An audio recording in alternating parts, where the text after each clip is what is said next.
Hello family, कैसे हैं आप सब। आज हम लोग पढ़ने वाले हैं एनसीईआरटी क्लास। एनसीईआरटी का जो है ये ज्योग्राफी का पहला चैप्टर हम लोग स्टार्ट करने जा रहे हैं। ज्योग्राफी जो 6 क्लास की ज्योग्राफी होगी। ये किस क्लास की ज्योग्राफी होगी? 6 क्लास की ज्योग्राफी आपका स्टार्ट होता है। जब भी आप सोशल साइंस चैप्टर आप स्टार्ट करते हो तो 6 क्लास से स्टार्ट होता है। तो हम लोग 6 क्लास से ही स्टार्ट करने जा रहे हैं। और ज्योग्राफी में आज हम पहला चैप्टर कवर करने वाले हैं।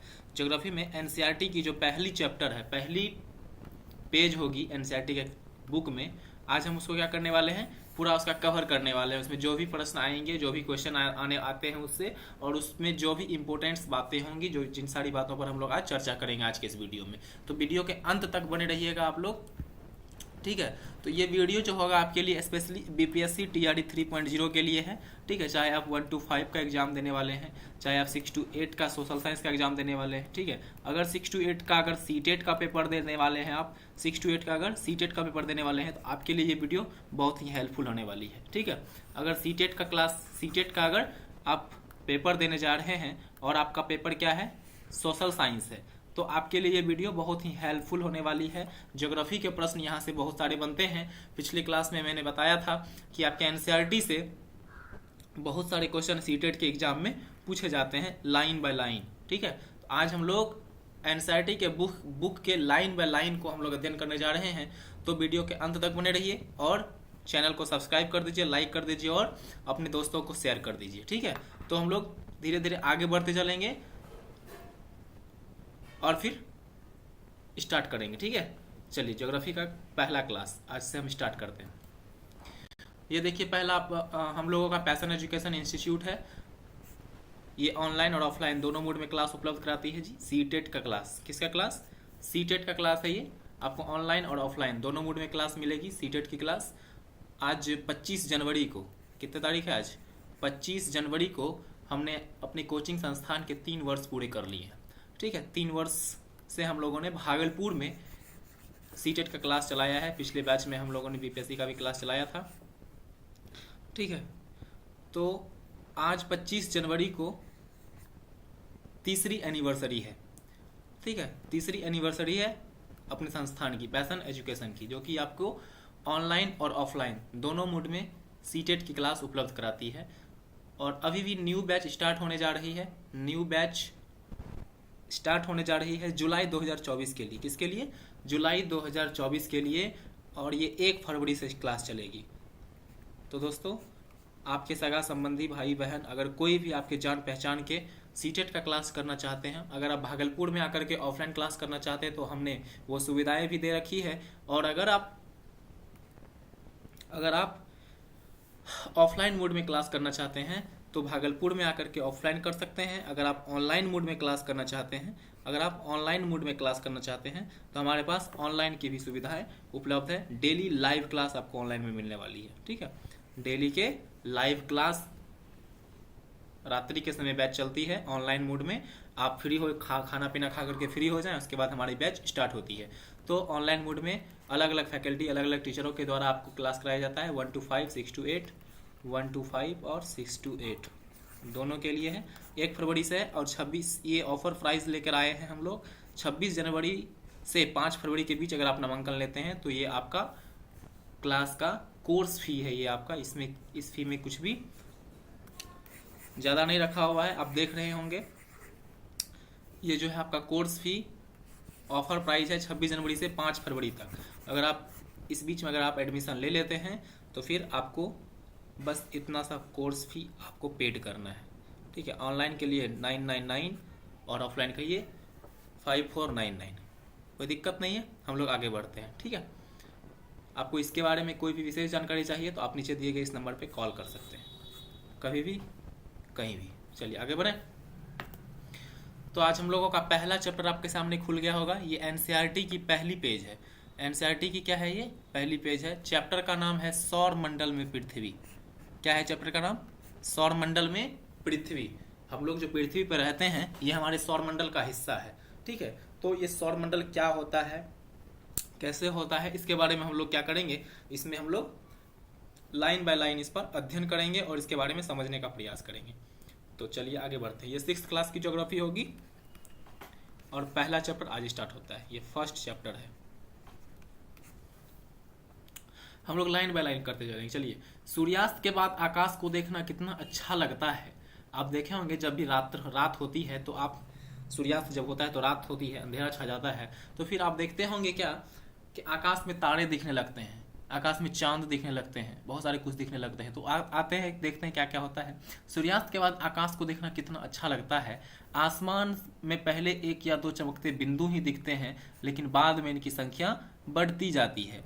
आप उनकी गणना नहीं कर सकते हैं। आसमान में जितनी तारे आपको दिखते हैं, क्या आप उसकी गणना कर सकते हैं? बिल्कुल गणना नहीं कर सकते हैं। ठीक है। संपूर्ण आकाश छोटी छोटी चमकदार वस्तुओं से भर जाता है। पूरा आकाश किससे होता है? छोटी छोटी वस्तुओं से भर जाता है। या तो वो चांद होता है, या तो वो तारा रहता है, या फिर और भी कुछ रहता है। क्या होता है, हम लोग धीरे धीरे आगे बढ़ेंगे। जिनमें से कुछ चमकीले होते हैं, कुछ धुंधले होते हैं। ऐसा प्रतीत होता है मानो आकाश में हीरे जड़े हों। ऐसा क्या प्रतीत होता है? आकाश में हीरे जड़े हों। इनमें से कुछ टिमटिमाते प्रतीत होते हैं। वो जो तारे होते हैं कैसे प्रतीत होते हैं जी? टिमटिमाते प्रतीत होते हैं। लेकिन अगर आप उनको ध्यान से देखेंगे तो आप पाएंगे कि इनमें से कुछ की टिमटिमाहट अन्य से अलग है। ये बिना किसी टिमटिमाहट के, या ये बिना किसी टिमटिमाहट के चंद्रमा के समान चमकते हैं। जो हमसे नजदीक होते हैं, जो हमसे नजदीक होते हैं, जो तारे हमसे नजदीक होते हैं, वो बहुत कम टिमटिमाते हैं और उसको हम अच्छी तरीके से, फ्रेश तरीके से हम लोग क्या कर पाते हैं? देख पाते हैं। हम लोग क्या कर पाते हैं? देख पाते हैं। लेकिन जो हमसे दूर रहते हैं हम उसको देख नहीं पाते हैं। ठीक है। जो तारे टिमटिमाते हैं वो टिमटिमाते हुए क्यों नजर आते हैं? हमसे अधिक दूरी होने के कारण। कोई दिक्कत नहीं है। चलिए हम आगे बढ़ते हैं। इन चमकीली वस्तुओं के साथ आप लगभग प्रतिदिन चंद्रमा को भी देखते हैं। क्या आपने रात्रि के समय में चंद्रमा को नहीं देखा है?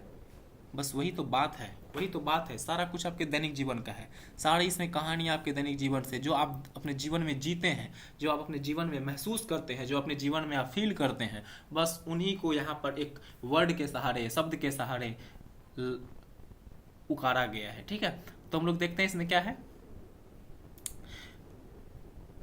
इन चमकीली वस्तुओं के साथ आप लगभग प्रतिदिन चंद्रमा को भी देखते हैं। यह अलग अलग समय पर अलग अलग आकार तथा अलग अलग स्थितियों में दिखाई पड़ते हैं। हमने देखा है कि कभी चांद छोटा, कभी बड़ा। अपने बचपन में कविताएं भी पढ़ी होंगी, चांद का कुर्ता पढ़े हैं? वो क्या होता है? कभी छोटा कभी बड़ा दिखता है, कभी छोटा कभी बड़ा दिखता है। ठीक है। वो इतना कभी छोटा कभी बड़ा हो जाता है, उसको कपड़ा होता ही नहीं है। तो ये बहुत सुंदर प्यारा सा कविता है बचपन का, चांद का कुर्ता। तो देख इसमें क्या है कि ये अलग अलग समय पर अलग अलग आकार तथा अलग अलग स्थिति में दिखाई पड़ता है। आप पूर्ण चंद्र को लगभग एक महीने में एक बार देख सकते हैं। एक बार क्या होता है? महीने में एक दिन पूरा चांद हमको दिखता है। इस तरह से पूरा चांद दिखता है या नहीं? पूरा चांद दिखता है। यह पूर्ण चंद्रमा वाली रात या पूर्णिमा होती है। जिस दिन हमको गोल चांद दिख गया, जिस दिन पूरा चांद दिख गया, उस दिन क्या होता है? उस दिन पूर्णिमा होता है। ये इसको पूर्ण चंद्र वाली रात कहते हैं। क्या कहते हैं? पूर्ण चंद्रमा वाली रात। पूर्ण चंद्रमा वाली रात को पूर्णिमा कहते हैं। 15 दिन के बाद आप इसे नहीं देख सकते हैं। यह नए चंद्र की रात्रि या अमावस्या होती है।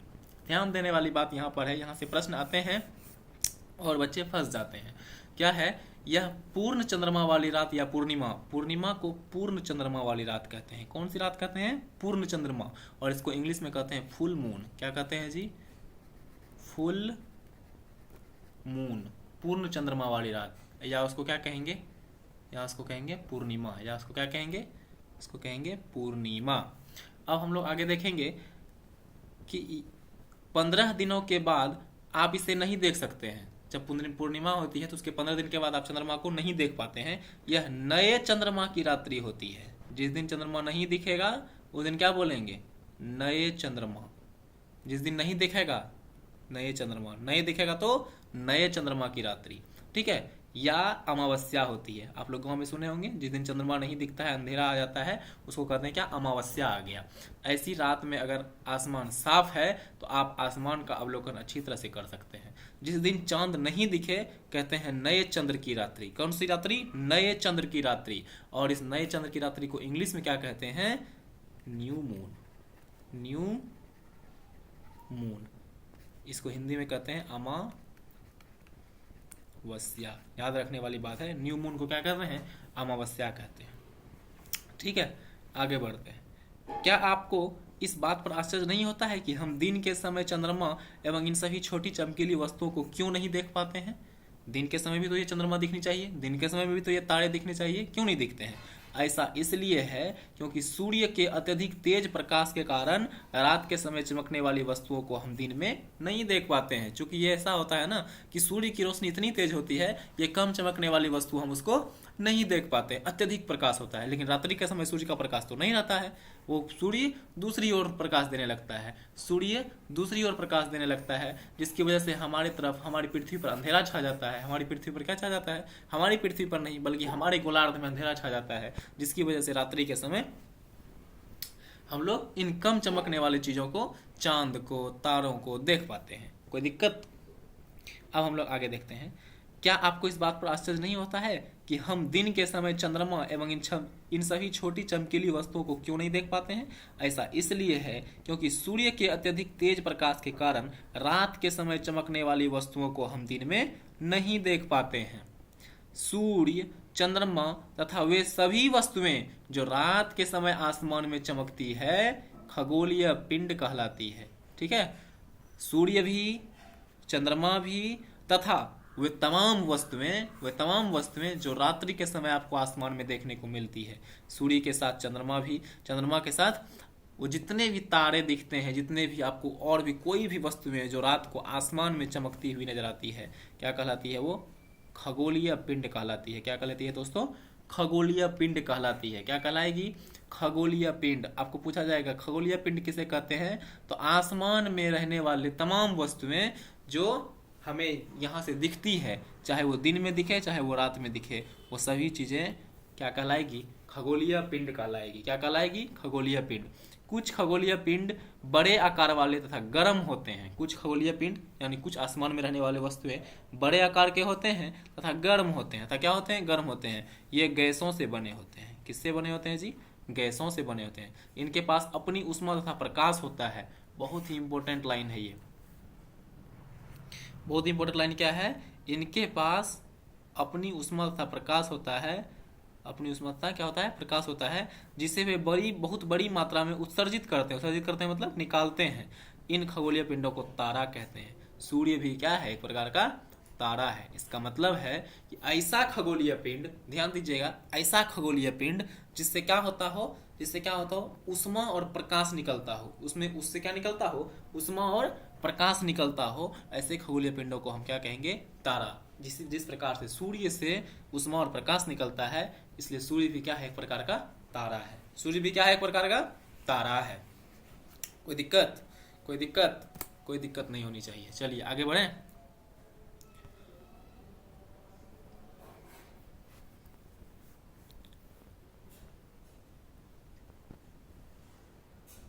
चलिए अब हम लोग देखते हैं, रात के समय चमकते हुए अनगिनत तारे सूर्य के समान ही हैं। रात में जितने भी तारे आप देखते हैं वो तमाम तारे सूर्य की तरह ही होते हैं, लेकिन हमसे बहुत अधिक दूर होने के कारण हम लोग उनकी ऊष्मा या प्रकाश को महसूस नहीं करते हैं। क्योंकि ये तारे इतने हमसे दूर हैं कि हम उसका ऊष्मा अर्थात उसका प्रकाश महसूस नहीं कर पाते हैं। लेकिन सूर्य हमसे ज्यादा नजदीक है। सूर्य हमसे क्या है? ज्यादा नजदीक है, जिसकी वजह से हम उसका ऊष्मा तथा प्रकाश क्या कर पाते हैं? महसूस कर पाते हैं। तथा वे अत्यंत छोटे दिखाई पड़ते हैं। क्या दिखाई पड़ते हैं?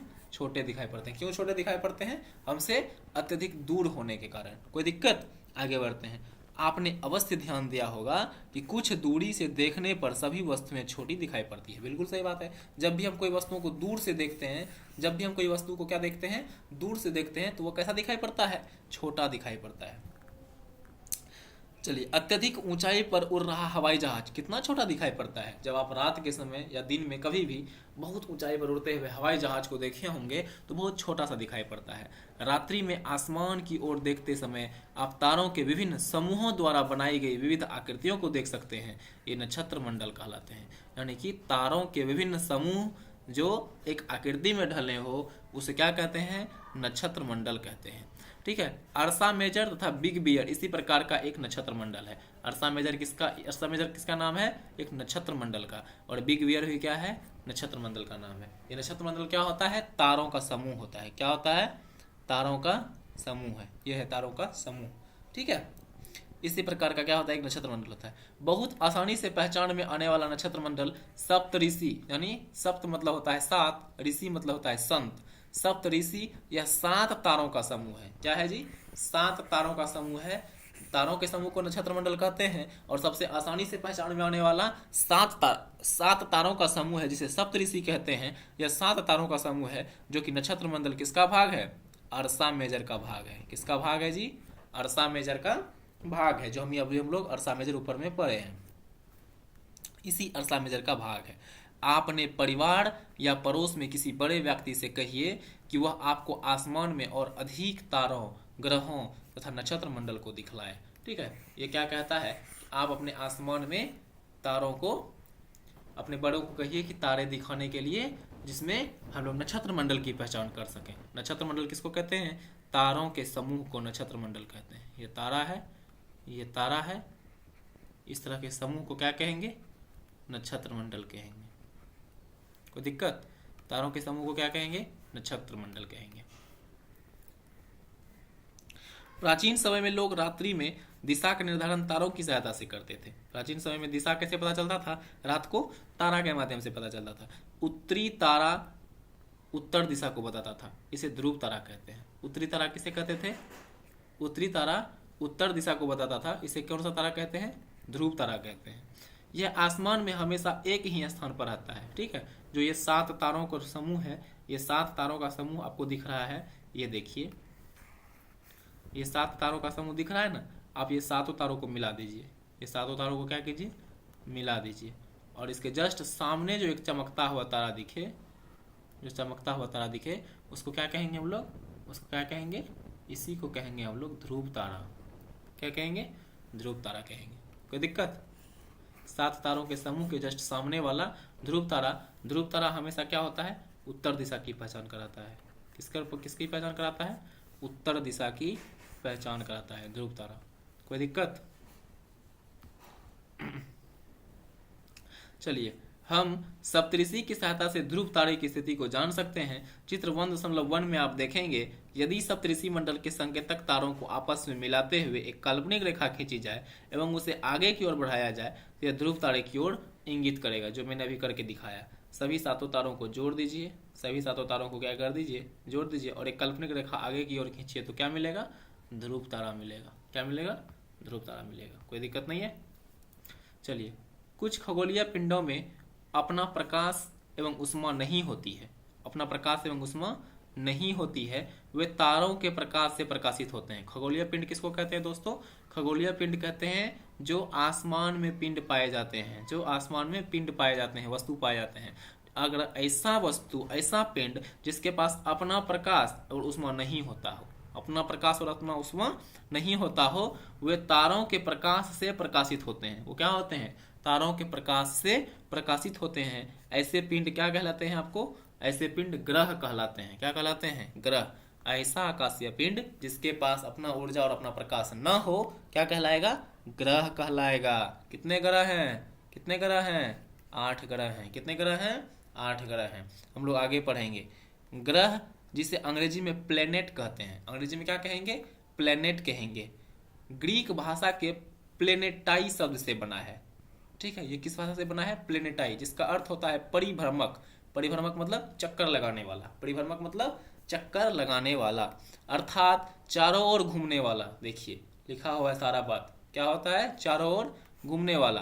पृथ्वी जिस पर हम रहते हैं एक ग्रह है। पृथ्वी जिस पर हम रहते हैं वो क्या है? एक ग्रह है। यह अपना संपूर्ण प्रकाश और उष्मा किससे प्राप्त करता है जी? सूर्य से प्राप्त करता है। हम लोग अपना उष्मा और अपना ऊर्जा किससे प्राप्त करते हैं? अपना उष्मा और अपना ऊर्जा जो प्राप्त करते हैं पृथ्वी पर, किससे प्राप्त करते हैं? सूर्य से प्राप्त करते हैं। इसीलिए क्या है? ये ग्रह है। पृथ्वी क्या है? एक ग्रह है। इसके पास अपनी ऊर्जा, अपना प्रकाश नहीं है। जो पृथ्वी के सबसे नजदीक का तारा है कौन? सूर्य। सूर्य क्या है? एक तारा है और पृथ्वी से सबसे क्या है? नजदीक है। पृथ्वी से सबसे नजदीक का तारा क्या है? सूर्य, जिसकी वजह से हम क्या कर पाते हैं? उसका उष्मा और प्रकाश यूज कर पाते हैं। उसका उष्मा और उसका प्रकाश हम लोग प्राप्त कर पाते हैं। पृथ्वी को बहुत अधिक दूरी से, जैसे चंद्रमा से देखने पर यह चंद्रमा की तरह चमकती हुई प्रतीत होगी। जब आप स्पेस में जाकर के चंद्रमा पर चले जाइए या किसी यान से किसी पर जाकर के आप देखिएगा तो पृथ्वी भी चंद्रमा की तरह कैसी दिखेगी, सूर्य के प्रकाश से चमकती हुई दिखेगी। कोई दिक्कत? कोई दिक्कत? अब देखिए यहाँ कुछ रोचक तथ्य लिखे हुए हैं, कुछ रोचक तथ्य। बृहस्पति, शनि तथा यूरेनस के चारों ओर छल्ले हैं। यह ग्रह के नाम है, बृहस्पति, शनि और यूरेनस। ये किसके नाम है? ये ग्रह के नाम है। बृहस्पति, शनि तथा यूरेनस के चारों ओर क्या है? छल्ले हैं। ये छल्ले विभिन्न पदार्थों के असंख्य छोटे छोटे पिंडों से बनी पट्टियां हैं। ये जो है कोई भी ग्रह है, जैसे मान लीजिए ये ग्रह है, इसके चारों ओर छल्ला है इस तरह से, ठीक है। ये छल्ला इसके चारों तरफ घूमते रहते हैं। ये छल्ला किस चीज का बना हुआ है? तो असंख्य छोटे छोटे पिंड से बनी पट्टियों हैं। पृथ्वी से इन छल्लों को शक्तिशाली दूरबीन की सहायता से देखा जा सकता है। अगर आप शनि के या बृहस्पति के या यूरेनस के छल्लों को देखना चाहते हैं तो किसी शक्तिशाली दूरबीन की सहायता से आप पृथ्वी से भी देख सकते हैं। चलिए अब आगे बढ़ते हैं हम लोग। आगे देखिए, यह है हमारा सौर मंडल का फिगर। ये क्या है? हमारा सौर मंडल का फिगर। ये है हमारा केंद्र में सूर्य। ये क्या है? केंद्र में सूर्य। सूर्य से सबसे नजदीक में कौन सा ग्रह है जी? सूर्य के सबसे नजदीक में कौन सा ग्रह है? बुध है। ये कौन सा ग्रह है? बुध। बुध के बाद क्या आता है? शुक्र आता है। बुध के बाद शुक्र, और उसके बाद पृथ्वी। बुध, शुक्र और पृथ्वी। उसके बाद क्या है? मंगल। आपको ये क्रम याद रखना है, आपको ये क्रम याद रखना है। बुध, शुक्र, पृथ्वी, मंगल। बुध, शुक्र, पृथ्वी, मंगल। ठीक है, हमारे साथ दोहराएंगे आप लोग। बुध, शुक्र, पृथ्वी, मंगल। बुध, शुक्र, पृथ्वी और मंगल। ये चारों ग्रह जो हैं, बुध, शुक्र और पृथ्वी, मंगल, ये आपको आंतरिक ग्रह कहलाते हैं। क्या कहलाते हैं जी? आंतरिक ग्रह कहलाते हैं। ठीक है, बुध, शुक्र, पृथ्वी, मंगल क्या कहलाते हैं आपको? आंतरिक ग्रह। और मंगल के बाद ये देखिए ग्रहों की छोटी छोटी पट्टियां। ठीक है, ग्रहों की बहुत नन्ही नन्ही ग्रह जो है सूर्य के चक्कर लगाते रहते हैं, इसको क्षुद्र ग्रह कहते हैं। ऐसा कांस्य पिंड जो बहुत छोटा है और सूर्य का चक्कर लगाता है, इसको क्या कहते हैं? इसको क्या कहते हैं जी? इसको कहते हैं आकाशीय पिंड कहते हैं। क्या कहेंगे? आकाशीय पिंड। और ये क्या है आपका? क्षुद्र ग्रह है, इसलिए इसको क्षुद्र ग्रह की पट्टी भी कहते हैं। क्या कहते हैं? क्षुद्र ग्रह की, इसे क्या कहते हैं? क्षुद्र ग्रह की पट्टी भी कहते हैं। ठीक है, चलिए जब मंगल के बाद आगे बढ़ते हैं तो क्षुद्र ग्रह आता है, और आगे पढ़ते हैं हम लोग बृहस्पति को। आगे किसको पढ़ते हैं? बृहस्पति, शनि, यूरेनस और नेपच्यून। ठीक है, ये आपको याद रखना है। ये क्रम आपको यहाँ से यहाँ तक क्या करना है? ये क्रम आपको यहाँ से यहाँ तक क्या करना है? याद रखना है। ये क्रम याद रखना है। बुध, शुक्र, पृथ्वी, मंगल, बृहस्पति, शनि, यूरेनस और नेपच्यून। यूरेनस और नेपच्यून। ठीक है, अब ध्यान से देखिएगा, इसमें क्या होता है? कोई भी ग्रह जो होता है वो अपने अक्ष पे घूमते रहता है। इस तरह से ये घूमते रहता है। जैसे पृथ्वी अपने अक्ष पे क्या करता है? घूमते रहता है। जब कोई ग्रह अपने अक्ष पे घूमता है उसे घूर्णन गति कहते हैं। क्या कहते हैं? जब कोई ग्रह क्या करता है? जब कोई ग्रह अपने अक्ष पर घूमता है, अपने अक्ष पर घूमता है तो उसको कहते हैं घूर्णन गति। कौन सा गति कहेंगे? घूर्णन गति। और जब सूर्य का चक्कर लगाता है, जब क्या करता है? ग्रह सूर्य का चक्कर लगाता है, इसका चक्कर लगाएगा, सूर्य का चक्कर लगाएगा, उसको कहते हैं क्या? परिक्रमण गति। क्या कहेंगे? परिक्रमण। ठीक है, क्या कहेंगे? परिक्रमण कहेंगे। जब अपने अक्ष पर घूमेगा तो घूर्णन, और जब पूरे सूर्य का चक्कर लगाएगा तो क्या कहेगा? क्या कहलाएगा?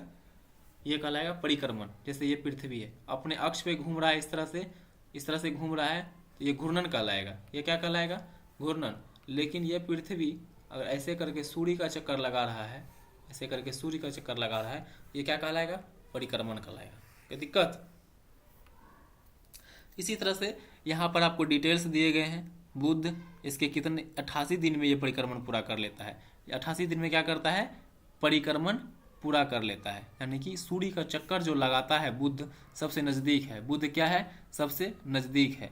ये कितने दिन में चक्कर लगा देता है? 88 दिन में। कितने दिन में चक्कर लगा देता है? 88 दिन में लगा देता है। चलिए आगे बढ़ते हैं। जैसे कि शुक्र है, शुक्र कितने दिन में लगा देता है परिक्रमण? 255 दिन में।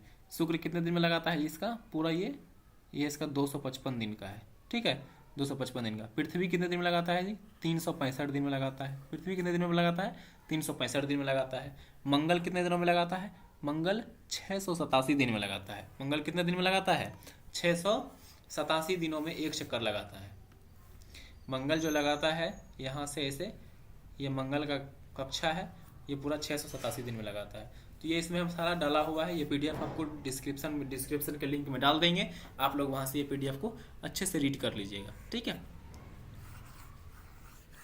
हम मेन कॉन्सेप्ट की बात करते चलेंगे इसमें। चलिए अब आगे बढ़ते हैं, आगे देखते हैं क्या है। आसमान में दिखने वाला चंद्रमा एक उपग्रह है। अब ये उपग्रह तो हम लोग पढ़ लीजिए, सूर्य का चक्कर लगाएगा उसको ग्रह कहते हैं, लेकिन ये उपग्रह अब क्या आ गया जी? आसमान में दिखने वाला जो चंद्रमा हम लोग देखते हैं, हम लोग जो चंद्रमा देखते हैं वो क्या है? एक उपग्रह है। यह हमारी पृथ्वी का सहचर है। सहचर मतलब साथ चलने वाला, तथा इनके चारों ओर चक्कर लगाते रहता है। हमारी पृथ्वी के समान 7 अन्य ग्रह हैं जो सूर्य से प्रकाश एवं ऊष्मा प्राप्त करते हैं। उनमें से कुछ के पास अपने चंद्रमा भी हैं। इसका मतलब है कि जो आकाशीय पिंड किसी ग्रह का चक्कर लगाए, किसी ग्रह का चक्कर लगाए, उसे क्या कहेंगे? उपग्रह कहेंगे। जैसे पृथ्वी सूर्य का चक्कर लगाता था, ये सूर्य है और ये पृथ्वी है। ये क्या करता था? इसका चक्कर लगाता था। इसका मतलब जो सूर्य का चक्कर लगाएगा वो ग्रह कहलाएगा, लेकिन जो किसी ग्रह का ही चक्कर लगाए, जो किसी ग्रह का ही चक्कर लगाए वो क्या कहलाएगा? उपग्रह कहलाएगा। जैसे पृथ्वी, किसका? पृथ्वी जो है, पृथ्वी का चक्कर कौन लगाता है? चंद्रमा लगाता है। पृथ्वी का चक्कर कौन लगाता है? चंद्रमा। तो चंद्रमा क्या हो गया? पृथ्वी का उपग्रह हो गया। चंद्रमा क्या हो गया? पृथ्वी का उपग्रह हो गया। कोई दिक्कत? आते हैं अब हम लोग सौर मंडल पढ़ते हैं।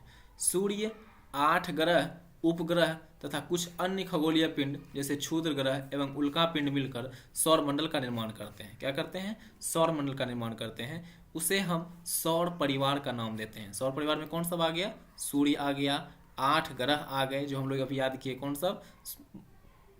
बुध, शुक्र, पृथ्वी, मंगल, बृहस्पति, शनि, यूरेनस और नेपच्यून। यूरेनस और नेपच्यून ये हमारे 8 ग्रह हैं। उसके बाद उपग्रह, जो ग्रह का चक्कर लगाए उसे उपग्रह कहते हैं।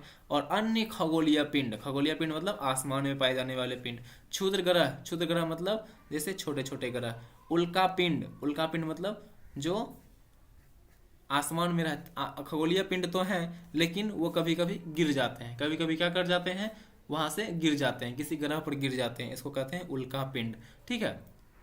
तो मिलकर सौर मंडल का निर्माण करते हैं, उसे हम सौर परिवार का नाम देते हैं। जिसके मुखिया कौन होते हैं? जिसके मुखिया कौन होते हैं? सूर्य होते हैं। सौर मंडल का मुखिया कौन होता है जी?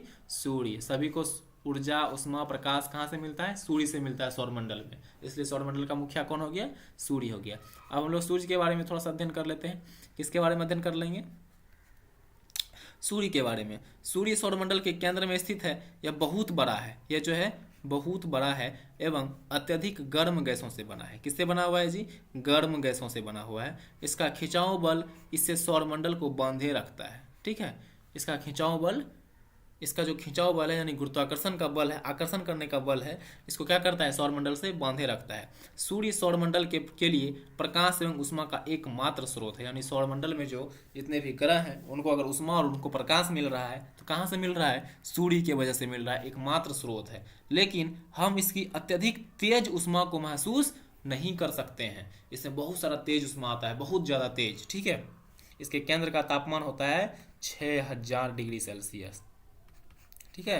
वो जो आग का लपट निकलता है इस तरह से, ये सूर्य है ना, ये जो दिख रहा है बाहरी भाग, ये बाहरी भाग, इसका कितना आता है? सतह का तापमान 6000 डिग्री सेल्सियस रहता है, ठीक है। 6000 डिग्री, 100 डिग्री पर पानी उबल जाता है, सोचिए 6000 डिग्री सेल्सियस है ये, ठीक है। तो क्योंकि सबसे नज़दीक का तारा होने के बावजूद भी वो हमसे कितना दूर है? 15 crore kilometre. 1 crore 2 crore, 1 kilometre 2 kilometre नहीं, 5-10 किलोमीटर नहीं, कितना करोड़ किलोमीटर? 15 करोड़ किलोमीटर। ये सबसे बड़ा बात है। कितना किलोमीटर है? 15 करोड़। अगर इसका एग्जैक्ट पता कीजिएगा तो 14.9 करोड़ किलोमीटर आता है। कोई दिक्कत? अब लोग ग्रह के बारे में पढ़ते हैं। हमारे सौरमंडल में 8 ग्रह हैं, हमने पहले पढ़ा है। बुध, शुक्र, पृथ्वी, मंगल, बृहस्पति, शनि, यूरेनस और नेपच्यून। कोई दिक्कत? कितने ग्रह हैं? 8 ग्रह हैं हमारे सौरमंडल में, 8 ग्रह हैं। सूर्य से दूरी के अनुसार वे हैं, सूर्य से जो दूर है, बुध है, शुक्र है, पृथ्वी, मंगल, बृहस्पति, शनि, यूरेनस तथा नेपच्यून, यूरेनस तथा नेपच्यून। कोई दिक्कत?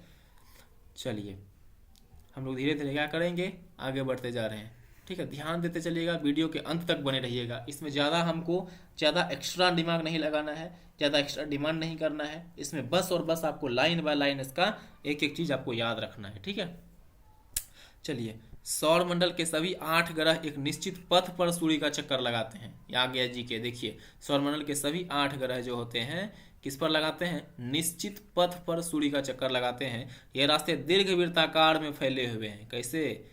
अंडाकार रास्ता, गोलाकार रास्ता, चतुर्भुजा का रास्ता? जी नहीं, कैसा? दीर्घवृत्ताकार, इस तरह का रास्ता है, ये दीर्घवृत्ताकार रास्ता है। ठीक है, यहाँ से क्वेश्चन आता है सूर्य ग्रहों के चक्कर लगाने वाले रास्ते कैसे होते हैं? तो दीर्घवृत्ताकार होते हैं। ये कक्षा कहलाते हैं। जैसे ये पृथ्वी है, जैसे ये क्या है? पृथ्वी है, और ये पृथ्वी क्या करेगी? ये पृथ्वी अब क्या करेगी? अब चक्कर लगाना शुरू करेगी।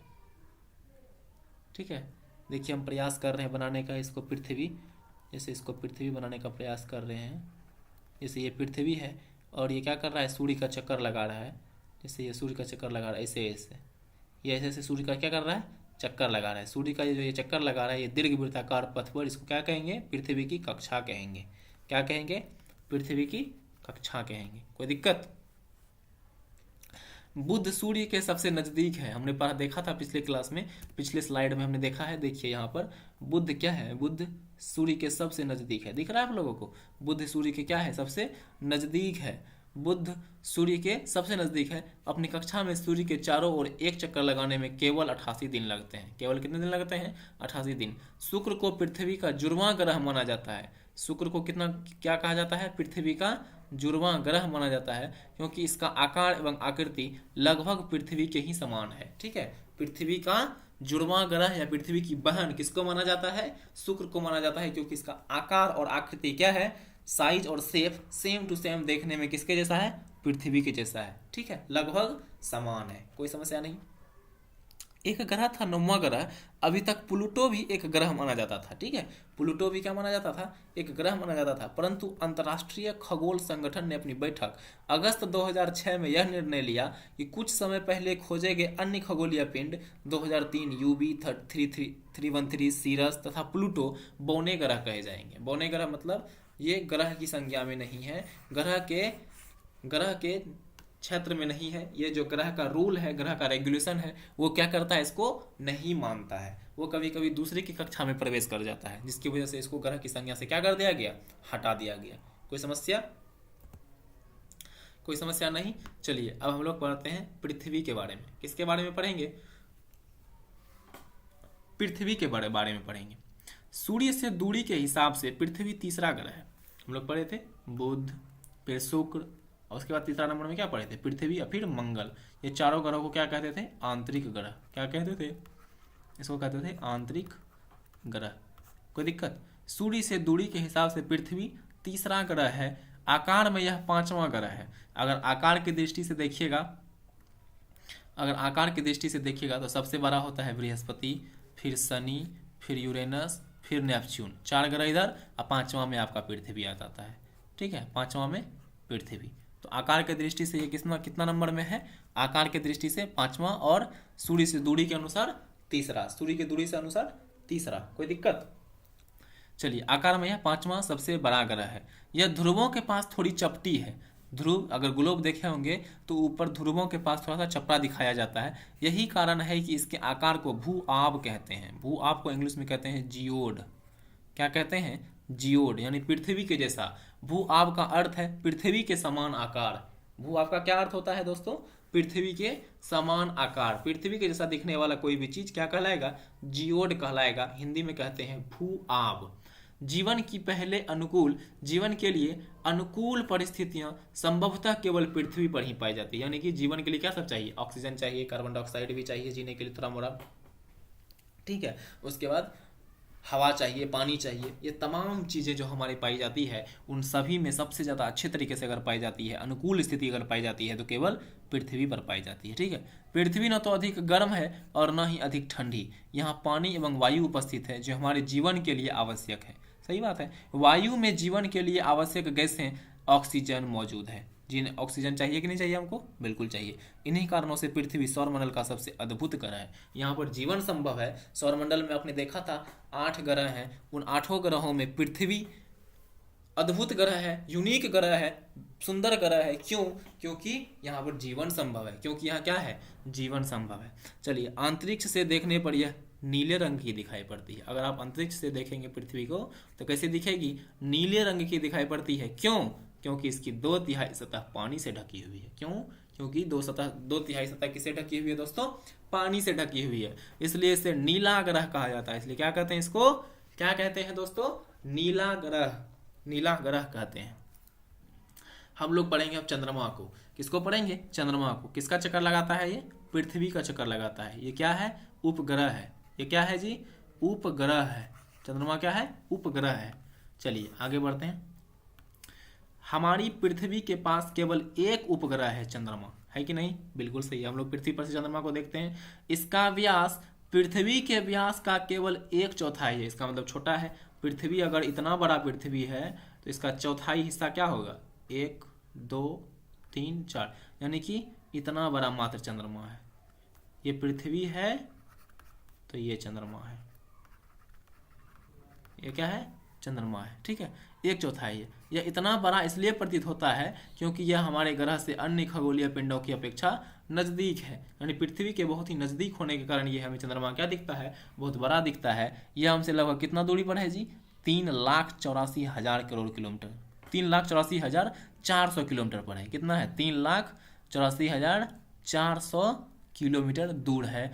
अब आप पृथ्वी से सूर्य एवं चंद्रमा की दूरियां की तुलना कर सकते हैं। ठीक है, पृथ्वी से सूर्य है 15 करोड़ किलोमीटर। कितना है? पृथ्वी से सूर्य, ये सूर्य की दूरी है, और 15 करोड़ किलोमीटर।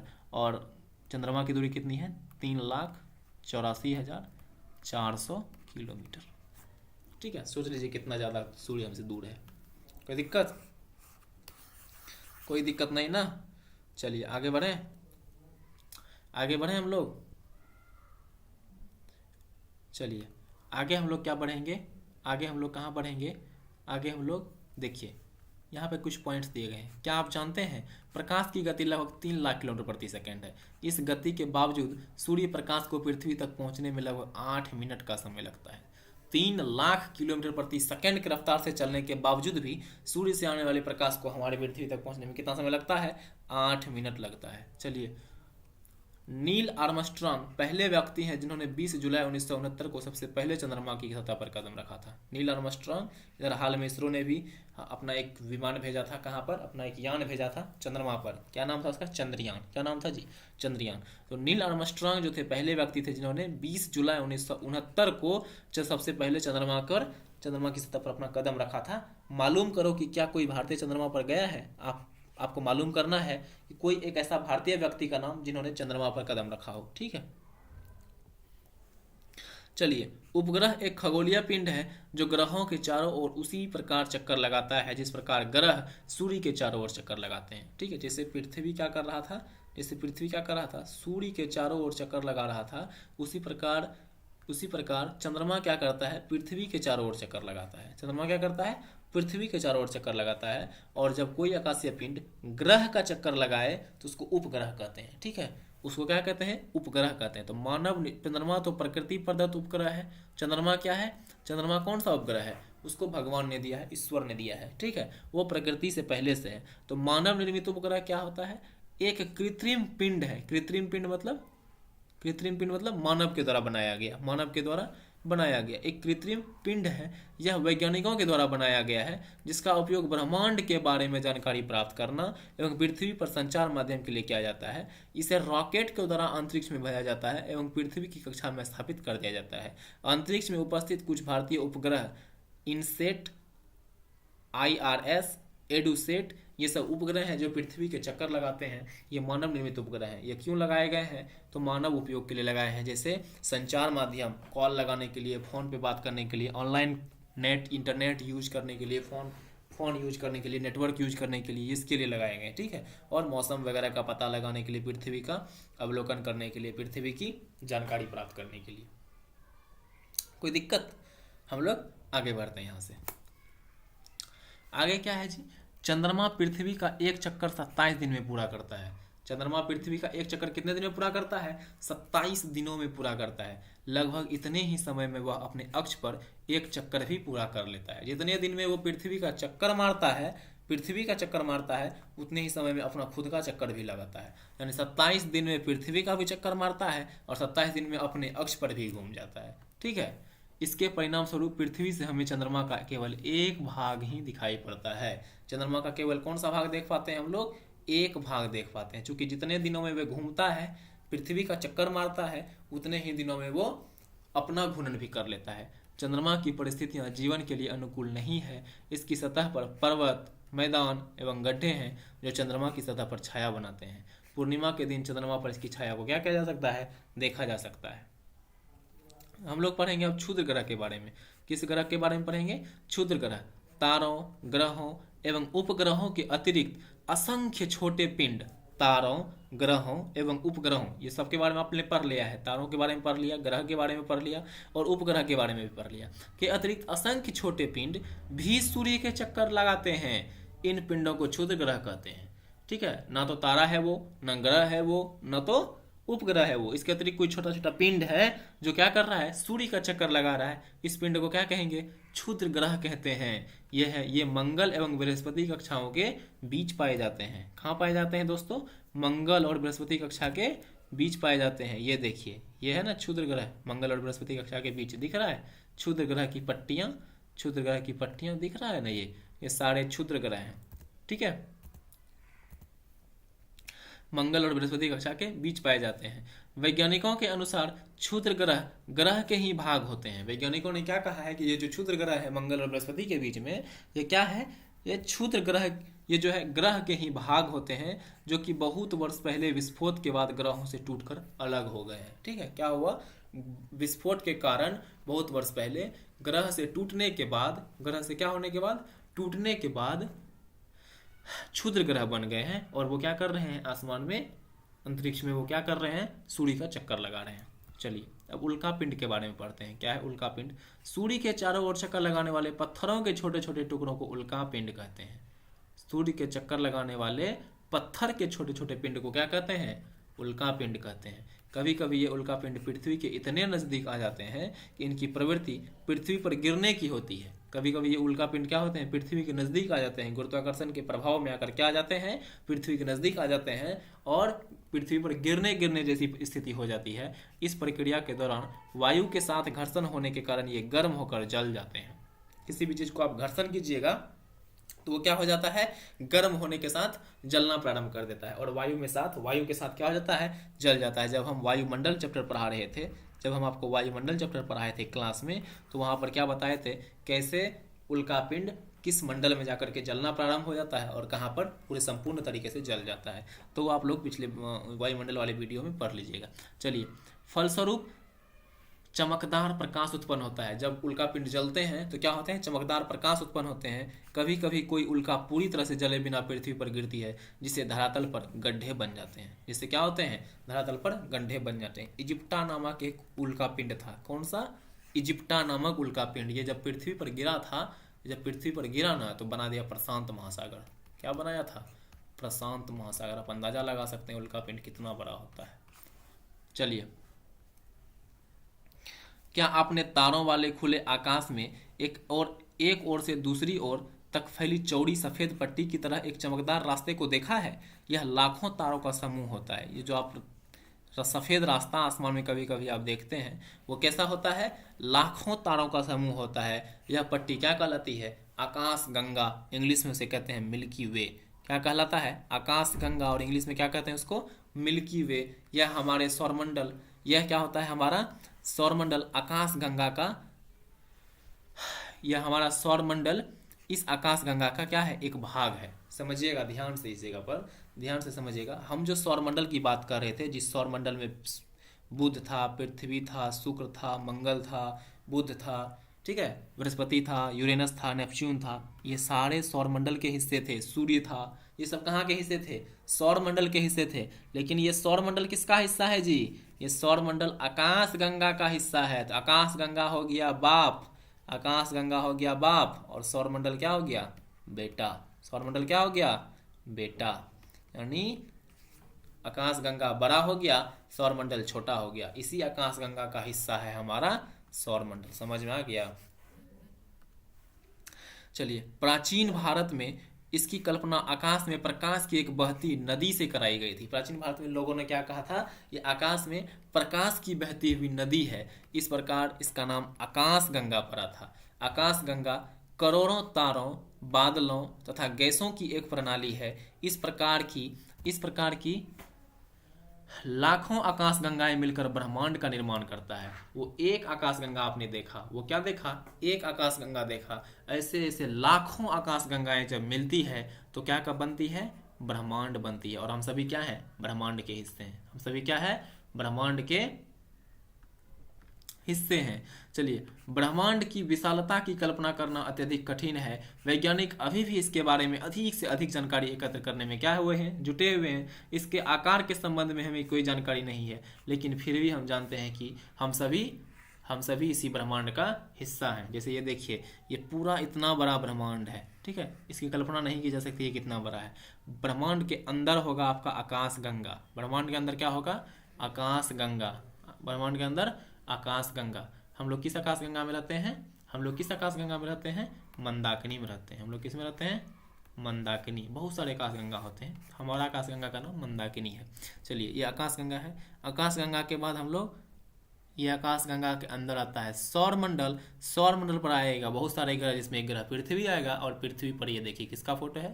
पृथ्वी पर आप और हम रहते हैं। पृथ्वी पर कौन रहते हैं? आप और हम रहते हैं, ठीक है। तो ये एनसीईआरटी का पहला चैप्टर था 6th क्लास का, ठीक है। तो हम लोगों ने पहला चैप्टर का आज कवर कर लिया। ज्योग्राफी के लिए डिटेल्स क्लास करने के लिए, ज्योग्राफी का डिटेल्स क्लास करने के लिए आप हमें स्पेशल कॉल कर सकते हैं। वी आपको, जिसको हमने ऑफलाइन क्लास में पढ़ाया होगा, ऑफलाइन क्लास में हमने जिसको ज्योग्राफी पढ़ाया होगा उसको पता होगा। हमने इसके बारे में, इसमें जितनी भी टॉपिकों की चर्चा की, इसमें बहुत सारे डिटेल्स टॉपिक होते हैं कभी कभी, इसके बारे में डिटेल्स से हमने पिछले क्लास में बता दिया है, ठीक है। तो आप हमें कॉल कर सकते हैं और ये बताइएगा कमेंट करके आपको ये वीडियो कैसा लगा, समझने में अच्छा लगा। अगर अच्छा लगा तो वीडियो को ज़रूर लाइक कर दीजिएगा, चैनल को सब्सक्राइब कर दीजिएगा और अपने दोस्तों के साथ शेयर कीजिएगा, क्योंकि आपके लिए ये वीडियो बहुत हेल्पफुल होने वाली है।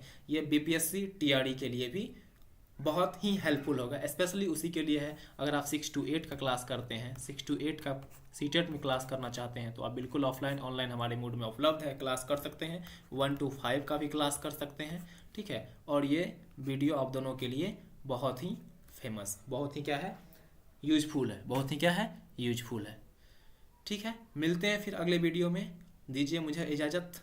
नमस्कार, जय हिंद।